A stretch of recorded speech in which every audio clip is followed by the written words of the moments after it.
Allahumma sholli wa sallim wa barik alaihi wa ala alihi ya rabbi bil mustafa balligh maqasidana wa ighfir lana ma ya wasi'al karami ya rabbi bil mustafa balligh maqasidana wa ighfir lana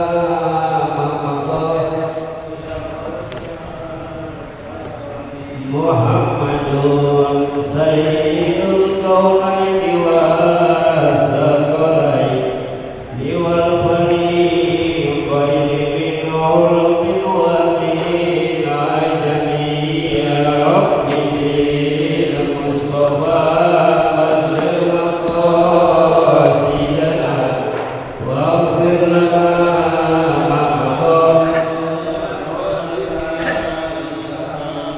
Maulaya sholli wa sallim daiman abada ala habibika khairil khalqi kullihim ya rabbi bil mustafa balligh maqasidana wa ighfir lana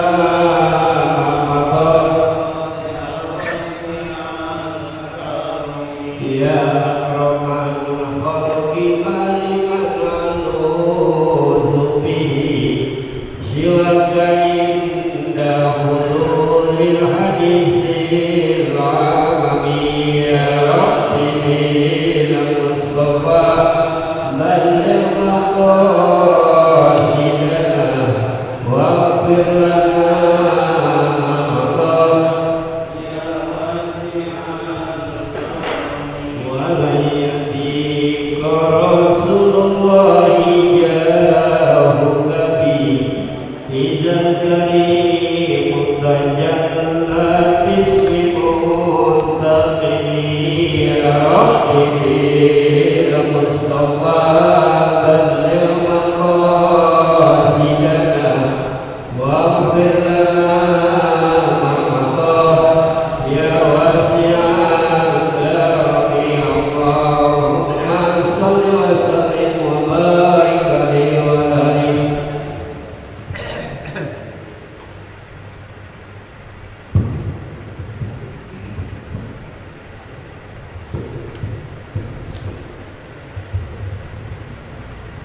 Assalamualaikum warahmatullahi wabarakatuh.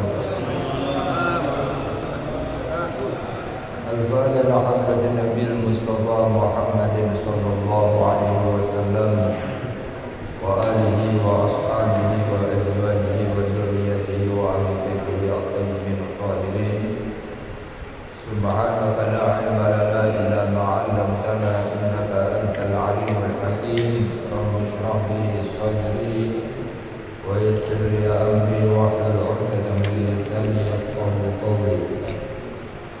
Al-Fatiha hadratin Nabi Mustafa Muhammadin sallallahu alaihi wasallam wa alihi wa ashabihi wa azwajihi wa dzurriyyatihi wa ahli baitihi at-tayyibin at-tahirin.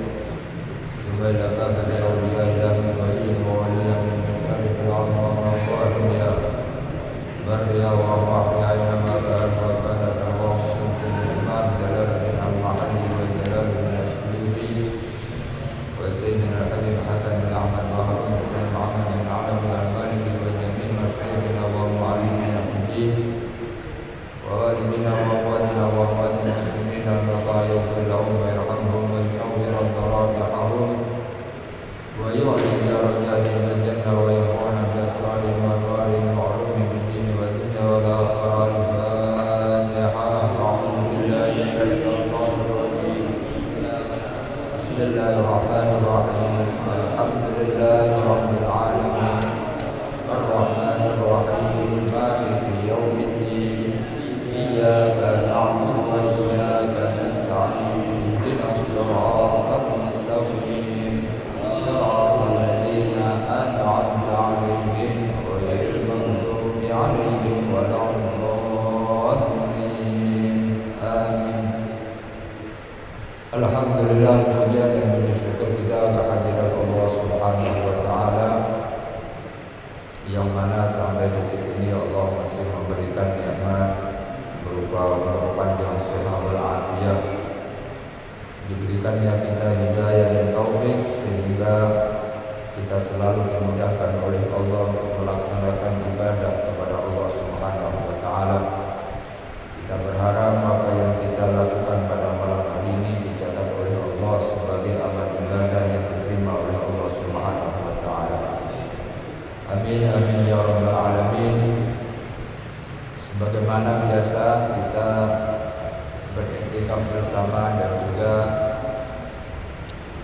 menempuh mengadakan pembacaan kitab tafsir Jalalain, di mana pembahasan kita masih pada surah Yasin sampai di ayat wamtazul yawma ayyuhal mujrimun. Wamtazul yawma ayyuhal mujrimun. A'udzu billahi minasy syaithanir rajim. Bismillahirrahmanirrahim. Wamtazul yawma ayyuhal mujrimun. Alam a'had ilaykum ya bani Adam an la ta'budu syaitan innahu lakum aduwwun mubin wa an i'buduni hadza siratun mustaqim wa laqad adalla minkum jibillan katsira afalam takunu ta'qilun. Hadhihi jahannam allati kuntum tu'adun. Shadaqallahul azim. Hadirin jemaah sekalian dimuliakan Allah Subhanahu wa taala. Pada ayat sebelumnya kita digambarkan atau diberitakan oleh Allah tentang bagaimana suasana dan keadaan ahli surga, di mana mereka mendapatkan kenikmatan yang luar biasa, diberikan dan disajikan berbagai macam buah-buahan tanpa harus memetik dari pohonnya. Segala yang diinginkan akan terwujud di depan mata tanpa harus menggerakkan badannya. Tapi semua kenikmatan itu akan kalah ketika dibandingkan dengan ucapan salam, sambutan dari Allah dengan ucapan salamun qaulan mir rabbir rahim. Karena ucapan salam, sambutan ini merupakan satu hal yang bisa mengalahkan semua kenikmatan surga. Jadi kalau kita mendapatkan salam dari orang yang kita cintai, maka itu kita merasakan kenikmatan yang tiada banding. Kalau kita mendapatkan salam dari manusia, itu kita sudah begitu gembiranya, luar biasa. Apalagi kita mendapatkan salam dari para ulama, dari orang soleh. Apalagi kita mendapatkan salam dari baginda Nabi Muhammad SAW, maka ini sebuah kenikmatan yang luar biasa. Terus ini salam disampaikan oleh Allah Subhanahu wa taala kepada ahli surga. Salamun alaikum. Salam sejahtera buat kalian para penghuni surga. Maka ketika mendapatkan salam ini, ahli surga seakan-akan sudah lupa dengan kenikmatan-kenikmatan yang lain, karena dikalahkan dengan nikmatnya mendapatkan salam dari Allah Subhanahu wa taala. Itu kemarin sudah kita bahas.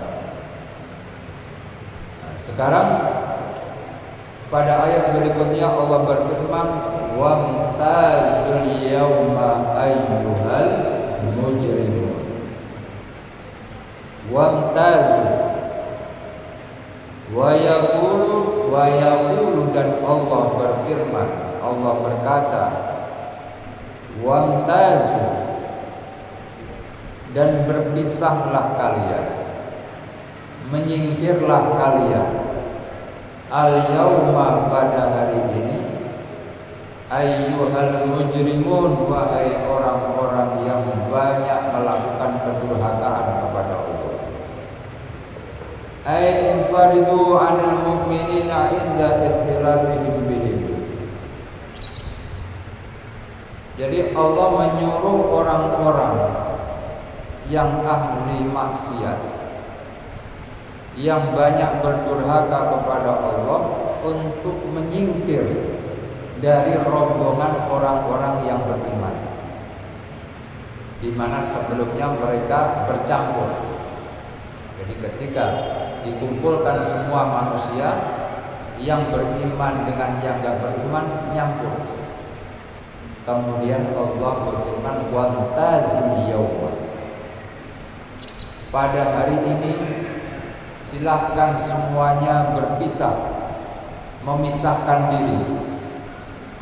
Yang beriman silahkan berpisah dari orang yang durhaka kepada Allah.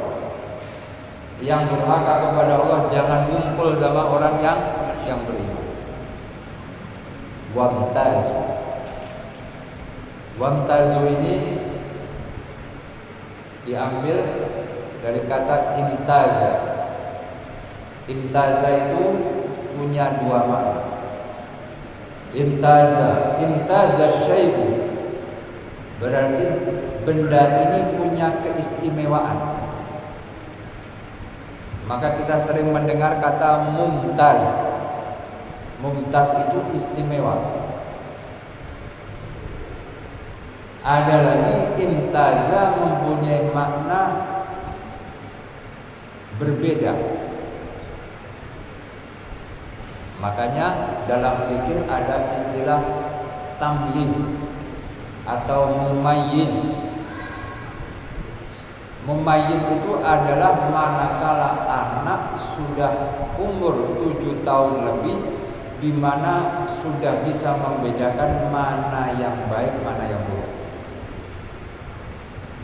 Sudah bisa membedakan mana ini makanan yang enak dimakan, mana yang gak enak dimakan.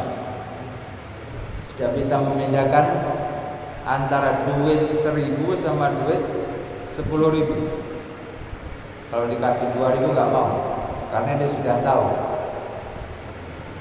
Namanya mumayyiz, di mana anak sudah masuk pada fase di mana mereka bisa membedakan mana baik, mana yang buruk. Maka pada umur-umur ini anak sudah mulai diajak untuk belajar sholat, diajari wudu, diajari sholat. Kalau lagi masuk bulan puasa diajarkan melakukan puasa, entah itu yang setengah hari atau yang sampai full, sampai maghrib. Wamtazul yawma ayyuhal mujrimun. Di sini artinya adalah berpisahlah kalian pada hari ini, wahai orang-orang yang durhaka kepada Allah. Ini menunjukkan bahwasanya kebaikan dan keburukan tidak bisa bersama. Kalau di akhirat seperti itu, maka di dunia pun kita berusaha jangan sampai terlalu banyak berkumpul dengan orang yang tidak baik. Walaupun kita makhluk sosial, walaupun kita harus berinteraksi sama manusia, maka paling tidak kita pilih jangan terlalu sering berhubungan dengan orang-orang yang tidak taat kepada Allah. Fa innal qarina bil maqarini yaqtadi. Karena teman itu dengan teman satunya pasti ada keinginan untuk meniru. Orang baik kalau keseringan kumpul sama orang yang enggak baik, lama-lama dia meniru kebiasaan orang yang enggak baik tanpa dia sadar. Mungkin seminggu 2 minggu dia masih bisa bertahan. Tapi kalau sudah setengah tahun, setahun, apalagi bertahun-tahun ngumpul sama orang yang gak baik, lama-kelamaan dia ngikut. Bukannya dia ingin mengajak orang lain, orang yang tidak baik menjadi baik, tapi justru orang yang baik itu kadang terseret mengikuti orang yang tidak baik. Adwal balid ilal jalid syari'atun. Apa namanya? Pengaruh yang ditimbulkan oleh orang bodoh kepada orang yang pintar itu cepat sekali. Jadi orang pintar itu untuk mempengaruhi orang bodoh agak susah. Tapi kalau orang bodoh, pengaruhnya itu begitu cepat sama orang kepada orang yang pintar. Orang pintar kelamaan dia kumpul sama orang bodoh, lama-lama jadi bodoh. Adwal balid ilal jalid syariah. Makanya dalam mencari teman, mencari orang yang bisa kita ajak berjalan dalam keseharian kita, maka kita cari orang yang baik. Walaupun kita harus bertetangga atau berkumpul dengan orang yang tidak baik, tapi jangan keseringan. Anggap saja sebagai makhluk sosial kita sebatas berkomunikasi biasa. Jangan dijadikan sebagai teman akrab, jangan. Karena lambat laun kita bisa ke bawah. Karena orang yang tidak baik itu selalu menjanjikan kesenangan. Jadi orang yang nggak baik itu kebiasaannya adalah sesuatu yang menyenangkan. Ya, diajak ke sono, ke sini, kebiasaan seperti itu. Ini mempengaruhi nafsu kita. Nafsu kita kan condong kepada sesuatu yang menyenangkan. Beda orang kalau diajak ke masjid, itu sesuatu yang sangat berat. Orang diajak ke masjid itu susahnya minta ampun.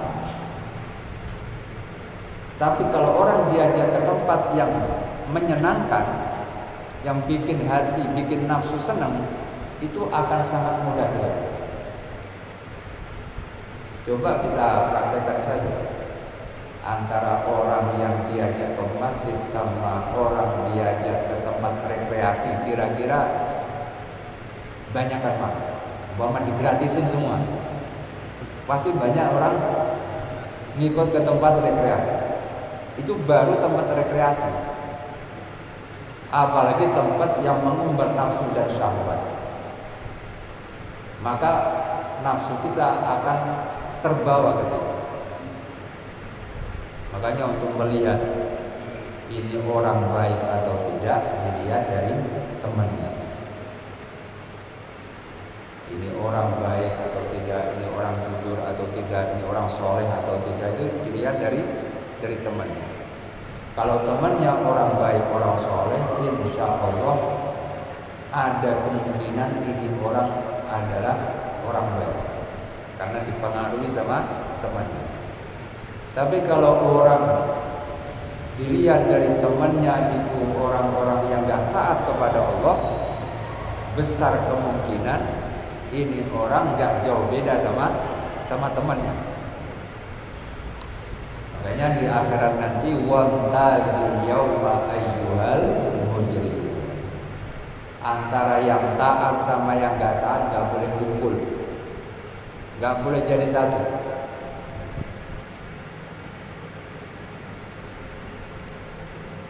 Alam ahad, bukankah kami sudah memberikan janji ilaikum kepada kalian? Amurukum, maksudnya kami sudah memberikan perintah, peringatan kepada kalian, ya bani Adam, wahai anak cucu Adam, ala lisani rusuli, melalui lisannya para utusan-utusan Allah, apa yang menjadi perintah Allah yang disampaikan lewat lisannya para nabi, para rasul. Allah ta'budu syaitan, janganlah kalian ikut-ikutan menyembah syaitan. Ai la tuti'uhu, maksudnya janganlah kalian tunduk kepada syaitan. Innahu, sesungguhnya syaitan, lakum, buat kalian itu adalah aduwwun mubin, musuh yang nyata.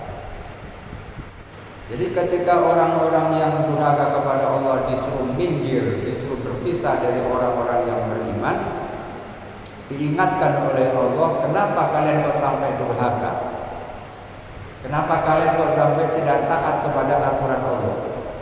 Bukankah dulu sudah kami sampaikan melalui lisannya orang-orang suci dari para nabi, para rasul, bahwasanya kalian jangan sampai terpengaruh oleh syaitan, terpengaruh oleh ajaran atau ajakan syaitan, apalagi sampai menyembah syaitan. Karena syaitan itu seumur-umur dia tidak akan menjadi teman, tapi dia adalah musuh yang nyata dalam kehidupan selama engkau hidup di dunia. Jadi tidak ada yang namanya perdamaian dengan syaitan. Wa ani'buduni, dan hendaknya kalian itu menyembah kepada. Wa ani'buduni hada,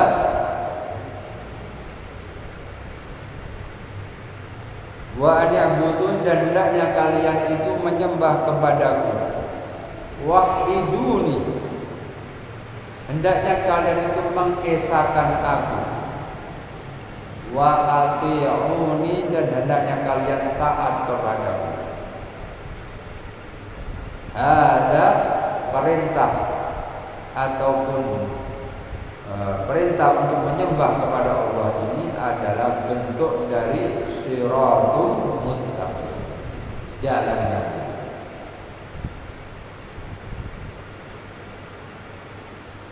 Tadi berbicara tentang tamyiz, berbicara tentang umur-umur manusia itu berkembang. Kita kan dimulai dari bayi, kemudian tamyiz, dari tamyiz kemudian nanti masuk baligh, setelah baligh murahik, umur ABG, habis itu dewasa. Habis dewasa baru masuk usia senja. Dari sini kita bisa tahu bahwasanya badan kita itu punya limit dalam berkembang. Kita bisa tumbuh terus mungkin sampai umur berapa? 17-18. Orang masih ada kemungkinan nambah tinggi badannya. 17-18 masih ya. Habis itu kekuatannya menambah sampai umur 40 tahun. Setelah 40 tahun itu baru menurun kekuatan. Walaupun ada suplemen, walaupun makan minumnya dijaga dan seterusnya, pasti 40 tahun ke atas ada penurunan di dalam organ tubuhnya, kekuatan tubuhnya. Jadi bisa disimpulkan bahwasanya kekuatan badan itu ada masa kadaluarsanya. Tapi kekuatan rohani itu tidak ada masanya. Semakin orang itu berumur, semakin dia semakin tua, maka kekuatan rohaninya seharusnya semakin kuat. Karena kekuatan rohani itu tidak bisa dibatasi dengan umur. Tapi kalau kekuatan badan bisa dibatasi dengan umur. Makanya jangan sampai bertambahnya usia kita justru menurun kekuatan rohani.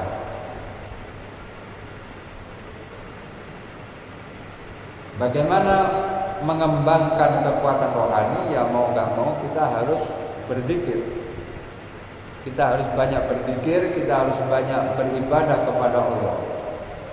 Karena dengan begitu kekuatan rohani itu akan semakin bertambah.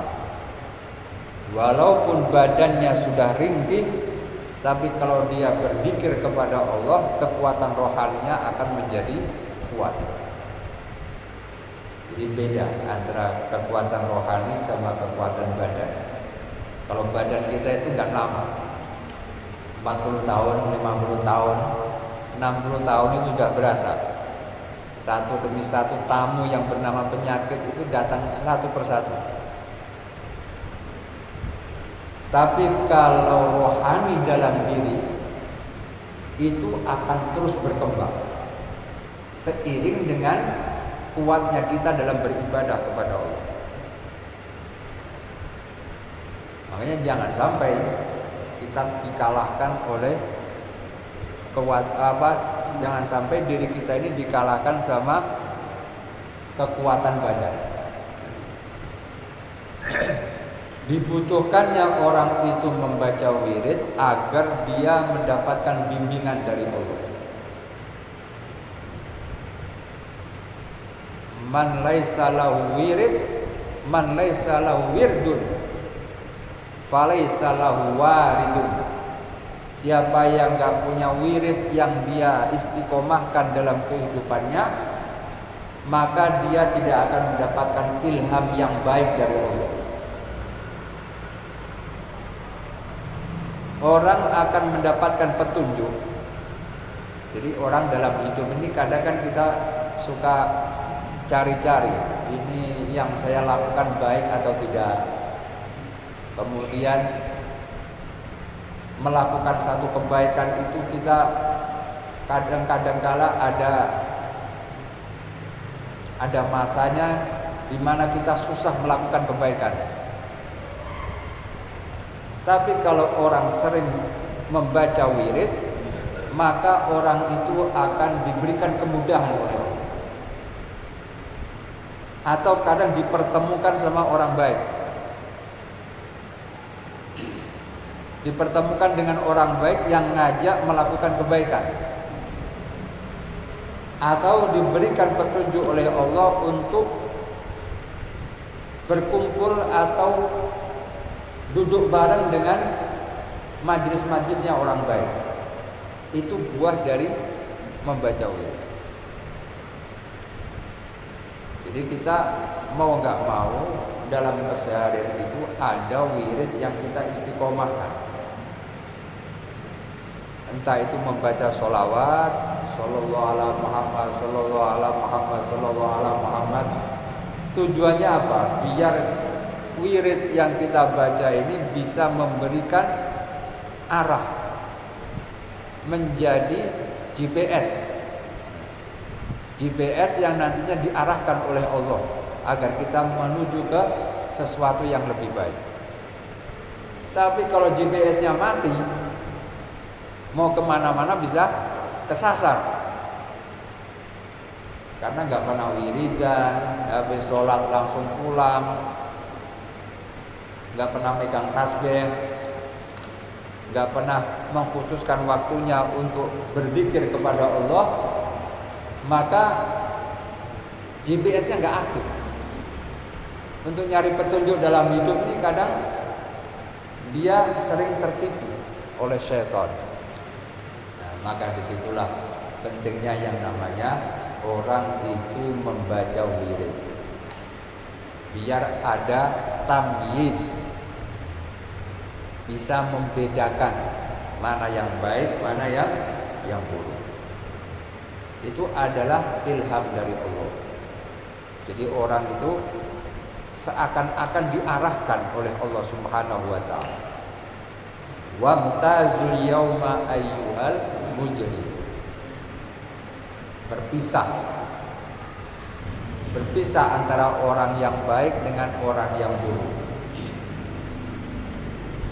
Makanya kata Sayyidina Umar, kalau kamu bertemu dengan sahabat yang mengajak kepada kebaikan, jangan engkau lepaskan. kita lagi kumpul bareng atau berteman, kebetulan ketemu sama teman yang biasa ngajak kepada kebaikan, ngajak hadir majelis, ngajak sholawatan, ngajak melakukan kebaikan, maka ini teman adalah anugerah dari Allah buat kita.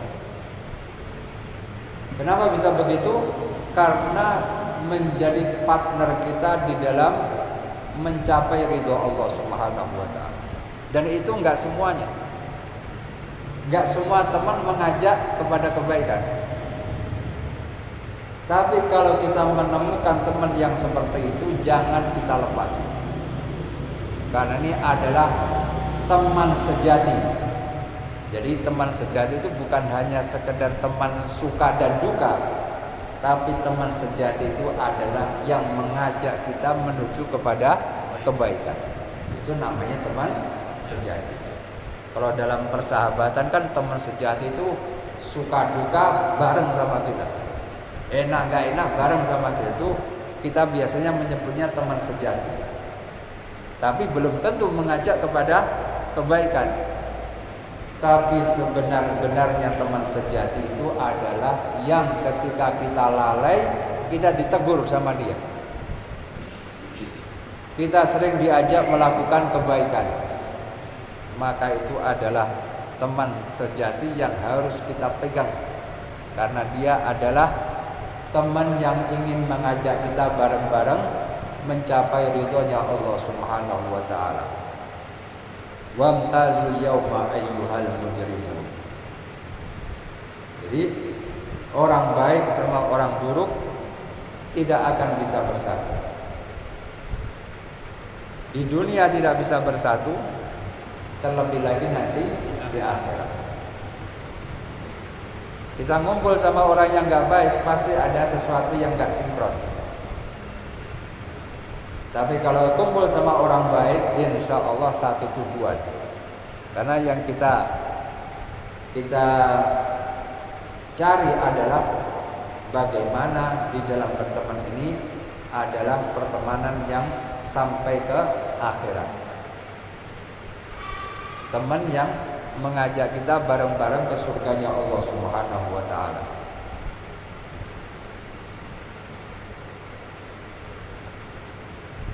Alam ahad ilaikum ya bani Adam alla ta'budu syaitan innahu lakum aduwwum mubin wa an ya'buduni. Hendaknya kalian itu beribadah kepadaku, wahiduni, esakan aku, wahiduni. Maka ada yang namanya ilmu tauhid, ilmu yang mengajarkan tentang bagaimana kita mengenal keesaan Allah. Jadi kalau ilmu tauhid ini kita harus belajar yang benar dari gurunya. Karena ini sesuatu yang sangat penting tapi berbahaya. Kalau dalam ilmu fikih ada hukum halal, haram, sunnah, mubah, makruh, ada lagi khilaful aula. Tapi kalau dalam ilmu tauhid itu cuma ada dua. Kalau enggak kafir, kalau enggak mukmin, musyrik. Jadi kalau salah berarti jatuh ke yang satunya. Salah belajar ilmu tauhid bisa jatuh ke yang satu. Wahiduni. Jadi dalam ilmu tauhid nggak ada halal haram, nggak ada. Halal haram itu berada di ranah ilmu fikih. Untuk menghukumi sesuatu ada halal haram dan seterusnya, itu wilayah tauhid, wilayah fikih. Oh ini halal, oh ini haram, ini. Tapi kalau dalam urusan tauhid, urusan keimanan itu tidak ada halal haram. Yang ada antara dia mukmin karena dia benar di dalam memahami tauhid, atau dia menjadi musyrik. Makanya dibutuhkan seorang guru yang benar-benar memahami ilmu tauhid, sehingga ketika menjelaskan tentang ketuhanan tidak salah di dalam menerangkan. Wahiduni, esakan aku. Wa ati'uni, dan taatilah aku. Ada yang seperti ini adalah shiratul mustaqim, jalan yang lurus yang akan menghantarkan manusia menuju kepada Allah Subhanahu wa taala. Makanya dalam menempuh jalan ini kita tidak bisa jalan sendirian, tapi harus mempunyai guru. Dalam ilmu agama itu kita harus harus mencari guru. Inna hadzal ilma dinun, kata Nabi. Ilmu agama ini dinun, bagian dari agama. Ilmu ini bagian dari agama.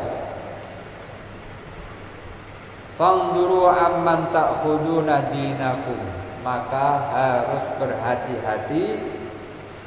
Lihatlah dari siapa engkau mengambil agama. Jadi ilmu yang kita belajar itu mulai dari ilmu fikih, ilmu tauhid, ilmu tafsir, ilmu hadis dan seterusnya, itu adalah bagian dari agama. Salah memilih guru, maka salah kita di dalam beragama. Tapi kalau benar kita di dalam mengambil guru, maka kita benar di dalam beragama. Makanya kenapa kok di dalam agama Islam itu banyak aliran dan seterusnya, tergantung gurunya. Kok ada yang muncul aliran seperti ini, aliran seperti ini, itu semua adalah muncul karena bagaimana orang itu mengambil agama. Kalau dia mengambil dari guru yang bagus, yang benar, insya Allah agamanya akan benar. Tapi kalau mengambil guru dari yang tidak benar, maka efeknya agamanya tidak benar. Sama-sama Islam, tapi karena di dalam memahami agama tidak benar, maka bisa mewarnai keagamaannya. Dan alhamdulillah kita dikaruniai oleh Allah banyak sekali guru-guru kita yang insya Allah benar semua. Karena mereka mengambil ilmu dari para habaib, para kiai yang kesemuanya mempunyai kejelasan ilmunya, kejelasan di dalam mengambil ilmu. Tapi kalau kita tidak jelas guru kita ini mengambil ilmu dari mana, itu yang harus kita waspadai. Apalagi cuma melihat dari YouTube, tapi kita tidak tahu latar belakang ini guru ngambil ilmunya dari mana. Akhirnya kita ikutin dan seterusnya, ternyata apa yang kita ikuti ini justru menjauhkan kita dari kebenaran.